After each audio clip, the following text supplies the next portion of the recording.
आणि यानंतर या बुलेटिनमध्ये बघूया सुपरफास्ट 100 बातम्या। अमरावतीतील चांदूर बाजार तालुक्यात मुसळधार पाऊस झाला। अनेक घरात, किराणा दुकानात पावसाचं पाणी शिरल्यानं नागरिकांचं मोठं नुकसान झालंय। सोलापूर जिल्ह्याला पावसानं झोडपलं, त्यामुळे अक्कलकोट शहराला पाणीपुरवठा करणारं कुरनूर धरण 95% भरलं। पावसामुळे धरण 100% भरण्याची शक्यता आहे। खडकवासला धरणातून आता विसर्ग कमी करण्यात आलाय। 11,000 वरून थेट 4,000 क्युसेक इतका विसर्ग करण्यात आलाय। गरज पडल्यास विसर्गात कमी किंवा जास्त प्रमाण केलं जाण्याची शक्यता असल्यामुळे सतर्कतेचा इशारा नागरिकांना देण्यात आलाय।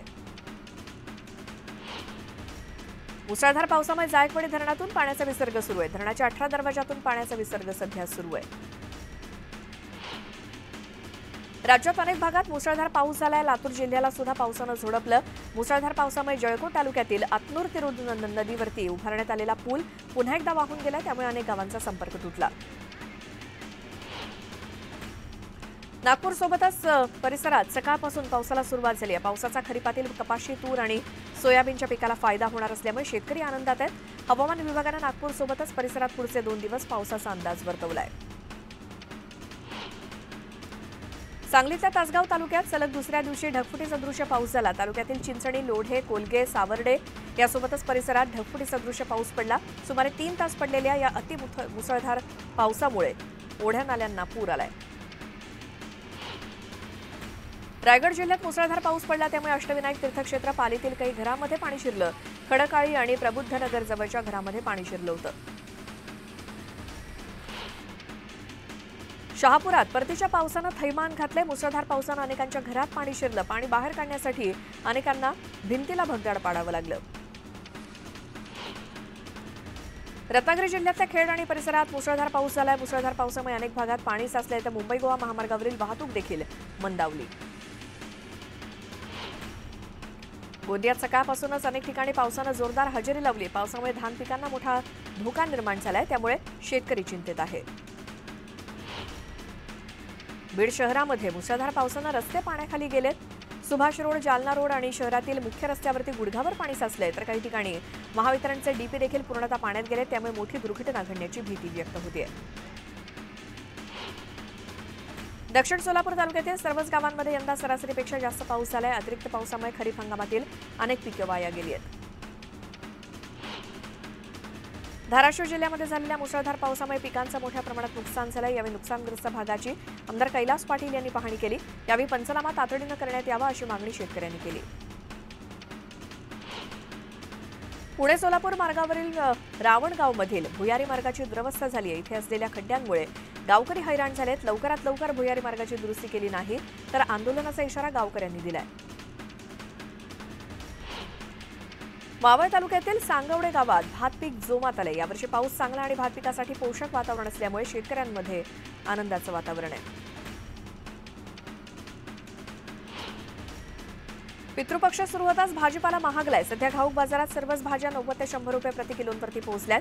दुसरीकडे किरकोळ बाजारात देखील भाज्यांच्या किमती दुप्पट झाल्यानं गृहिणींचं बजेट कोलमडलंय। राज्यात साथीच्या आजारांचा प्रभाव वाढलाय। 265 दिवसात मलेरियाचे 13,000 पेक्षा जास्त रुग्ण तर डेंग्यूचे 8,000 पेक्षा जास्त रुग्ण आढळलेत। 2 आजारांमुळे आतापर्यंत 34 जणांचा मृत्यू झालाय। एक मोठी बातमी पाहूयात आता। पंतप्रधान नरेंद्र मोदी आज पुणे दौऱ्यावरती आहेत, मात्र पुण्यात मुसळधार पावसाचा अलर्ट जारी करण्यात आला असल्यामुळे मोदींच्या सभेवर पावसाचं सावट आहे। त्यामुळे आता गरज पडल्यास मोदींच्या सभेचं आजचं ठिकाण बदललं जाण्याची शक्यता आहे। गणेश कला क्रीडा मंच हा सभेच्या ठिकाणाचा पर्याय असू शकतो अशी माहिती मिळते। दरम्यान पावसाचा अंदाज घेऊन सभास्थळ बदलण्यासंदर्भात अंतिम निर्णय घेतला जाईल असं देखील कळतंय। एसपी कॉलेजच्या ग्राउंडवरती ही सभा होणार होती, मात्र तिथे संपूर्णपणे चिखलाचं साम्राज्य आहे आणि म्हणूनच पर्याय म्हणून गणेश कला क्रीडा मंच इथे मोदींची आजची सभा घेतली जाण्याची शक्यता आहे। मात्र त्या संदर्भातला अंतिम निर्णय अजून व्हायचा आहे। पंतप्रधान नरेंद्र मोदी आज पुणे दौऱ्यावरती आहेत आणि काही विकास कामांचं लोकार्पण आणि भूमिपूजन त्यांच्या हस्ते होणार आहे। मात्र सभा ज्या ठिकाणी होणार होती एसपी कॉलेजच्या ग्राउंडवरती चिखल आहे, त्यामुळे ही सभा गणेश कला क्रीडा मंच इथे होण्याची शक्यता आहे। देशाचे पंतप्रधान नरेंद्र मोदी हे आज पुणे दौऱ्यावरती येत आहेत। आज पुण्यामध्ये जवळपास 22,000 कोटी रुपयांच्या विकास कामांचं उद्घाटन, भूमिपूजन, लोकार्पण जे आहे ते पंतप्रधानांच्या हस्ते होणार आहे। संध्याकाळी एसपी कॉलेजवरती त्याची एक मोठी सभा होईल। त्यापूर्वी शिवाजीनगरच्या सिव्हिल कोर्ट ते स्वारगेट या भूमिगत मेट्रो मार्गाचं उद्घाटन पंतप्रधानांच्या हस्ते होईल। ते प्रवास करून या भूमिगत मेट्रो मार्गाने स्वारगेटपर्यंत पोहोचणार आहेत। मात्र कालपासून पुण्याला रेड अलर्ट देण्यात आलेला होता, जिथे 3 तासामध्ये तब्बल 131 मिलीमीटर पाऊस जो आहे तो शहरामध्ये झाला आणि सभास्थळ जे एसपी कॉलेजचं ग्राउंड तिथे प्रचंड मोठ्या प्रमाणावरती चिखल जो आहे तो पसरलेला होता। त्यामुळे कार्यक्रमाच्या ठिकाणी, सभेच्या ठिकाणी कार्यक्रम होऊ शकेल की नाही अशी परिस्थिती होती। मात्र प्रशासन आणि आयोजकांनी मोठी तयारी जी आहे ती सभेच्या ठिकाणी केलेली होती। प्रत्यक्षात तिथं कॉन्क्रीट जे आहे, रेडीमिक्स कॉन्क्रीट टाकून चिखल बाजूला करण्याचा प्रयत्न करण्यात आला। मात्र आज सुद्धा शहराला रेड अलर्ट आहे। या अशा परिस्थितीमध्ये हा कार्यक्रम होईल की नाही याची शंका असल्यामुळे आयोजकांनी तातडीने पर्यायी जागेचा विचार जो आहे तो सुरू केलेला होता। या पर्यायी जागेच्या विचारामध्ये सगळ्यात जवळ असलेलं आणि नियोजित मार्गावर व्हीआयपी मार्गावरती असलेलं सगळ्यात मोठं ऑडिटोरियम म्हणजे गणेश कला क्रीडा रंगमंच आहे आणि या ऑडिटोरियमवर ऐन वेळेला जर रेड अलर्ट जो आहे तो तसाच राहिला आणि आजही दिवसभर जर पाऊस झाला तर या ठिकाणी कार्यक्रम करायची तयारी जी आहे ती प्रशासनाने पूर्ण केलेली आपण पाहतोय। या जागेचा दौरा जो आहे, या जागेची पाहणी जी आहे ती एसपीजीच्या अधिकाऱ्यांनी केली आणि त्यानंतर या जागेला ग्रीन सिग्नल देण्यात आलाय। पर्यायी तयारी जी आहे सगळी ती पूर्ण करण्यात आलेली आहे। जर यदा कदाचित पाऊस आलाच आणि एसपी कॉलेजच्या ग्राउंडवरती सभा होऊ शकली नाही तर तातडीने इथं सभा घेता येईल, कारण ज्या ठिकाणी पंतप्रधान मेट्रोतून खाली उतरणार आहेत ते ठिकाण इथून 200 मीटर अंतरावरती आहे। त्यामुळे या ऑडिटोरियममध्ये सभा घेतली जाईल। शहरातलं सगळ्यात मोठं ऑडिटोरियम जे आहे ते हे ऑडिटोरियम आहे। साधारणपणे 1,500 लोकांची बसायची क्षमता असलेलं हे ऑडिटोरियम आहे आणि त्यामुळेच हे ऑडिटोरियम निवडण्यात आलं। व्हिडिओ जर्नलिस्ट गणेश कदमसह वैभव सोनवणे, न्यूज 18 लोकमत, पुणे। आणि आता पुढची बातमी बघूयात। निवडणुकीची आचारसंहिता लागण्यापूर्वी पंतप्रधान नरेंद्र मोदींकडून पुणे मेट्रोच्या सिव्हिल कोर्ट ते स्वारगेट या टप्प्याचं उद्घाटन करण्यात येणार आहे आणि हा उद्घाटन सोहळा पार पडल्यानंतर एसपी कॉलेजच्या ग्राउंडवरती पंतप्रधान मोदींची सभा होणार आहे।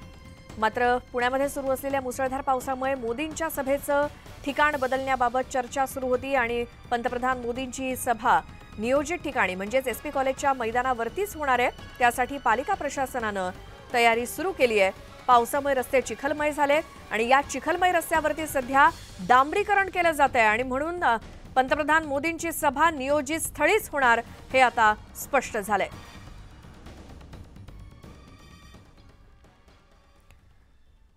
पंतप्रधान मोदी आज पुणे दौऱ्यावरती आहेत। त्यानिमित्तानं शहरामध्ये कडक पोलीस बंदोबस्त ठेवण्यात आलाय। या दौऱ्यावरती पावसाचं सावट आहे। मेट्रोचं लोकार्पण आणि नव्या मार्गाचं भूमिपूजन पंतप्रधानांच्या हस्ते होणार आहे। तसंच टिळक रोडवरच्या एसपी महाविद्यालयाच्या मैदानावरती मोदींची सभा होईल। संध्याकाळी 6 वाजता विमानतळावरून स्वारगेटला मेट्रोच्या लोकार्पणासाठी मोदी जातील। तिथे मोदींच्या हस्ते स्वारगेट ते शिवाजीनगर या मेट्रोचं लोकार्पण होईल तर स्वारगेट ते कात्रज या मेट्रोचं भूमिपूजन होणार आहे। नंतर संध्याकाळी 6:30 वाजता टिळक रोडवरच्या एसपी महाविद्यालयाच्या मैदानावरती मोदींची सभा होणार आहे।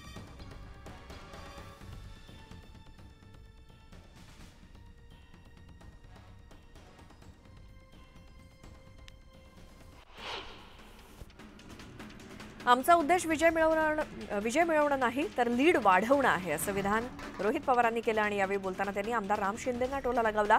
मंत्री असताना त्यांचा पराभव झाला असता, आता तर ते फक्त आमदार आहेत असा घणाघाती टोला रोहित पवारांनी राम शिंदेंवर केला।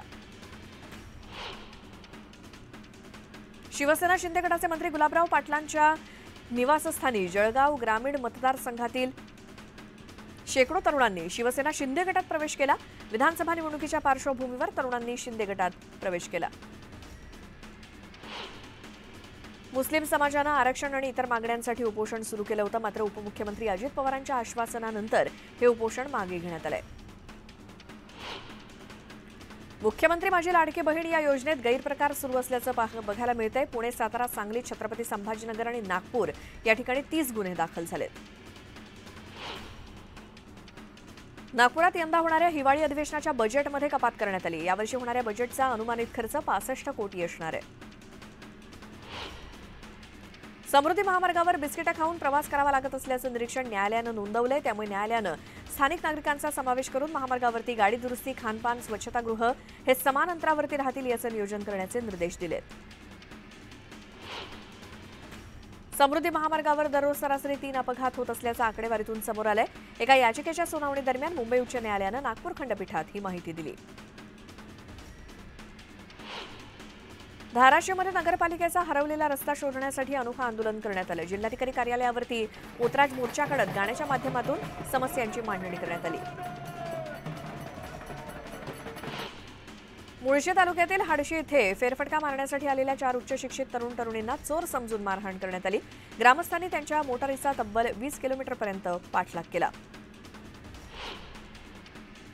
गेल्या 5 वर्षात देशभरात पोलीस कोठडीत 687 जणांचा मृत्यू झाला. त्यापैकी सर्वाधिक म्हणजेच 81 मृत्यू गुजरातमध्ये, त्याखालोखाल महाराष्ट्रात 80 आरोपींचा मृत्यू झाला. पुण्यातल्या लोहगाव इथे डंपर आणि शाळेच्या बसची धडक झाली आणि यावेळी डंपर चालकाच्या प्रसंगावधानामुळे मोठा अनर्थ टळला. मुळशी तालुक्यातील घोटावडे फाटा आणि पिरंगुट इथे पोलिसांकडून नाकाबंदी करण्यात आली. या नाकाबंदीमध्ये 4 चाकी वाहनांच्या ब्लॅक फिल्मिंग, बुलेटचे कर्कश हॉर्न वाजवणारे वाहन चालकांवरती कारवाई करण्यात आली. धाराशिवमध्ये अंडरपास आणि सर्व्हिस रोडचं काम सुरू करा या मागणीसाठी नागरिक आक्रमक झाले. 7 दिवसात मागण्या मान्य न केल्यास महामार्गालगतचं काम बंद पाडण्याचा इशारा देण्यात आलाय. धुळ्यातील द्रोहिणी शिवारात तब्बल 3 एकर क्षेत्रावरती गांजाची शेती ग्रामीण पोलिसांनी उद्ध्वस्त केली. या प्रकरणी पोलिसांनी 4 आरोपींना ताब्यात घेतले तर 35 लाखांचा मुद्देमाल जप्त केलाय. लाडकी बहीण योजनेचा जिल्हा मध्यवर्ती बँकांना फायदा झाला. सांगलीच्या जिल्हा बँकेत लाडकी बहीण योजनेसाठी 1,32,000 नवीन बँक खाती उघडण्यात आली. त्यात शासनाकडून 40 कोटी रुपये खात्यात जमा करण्यात आले.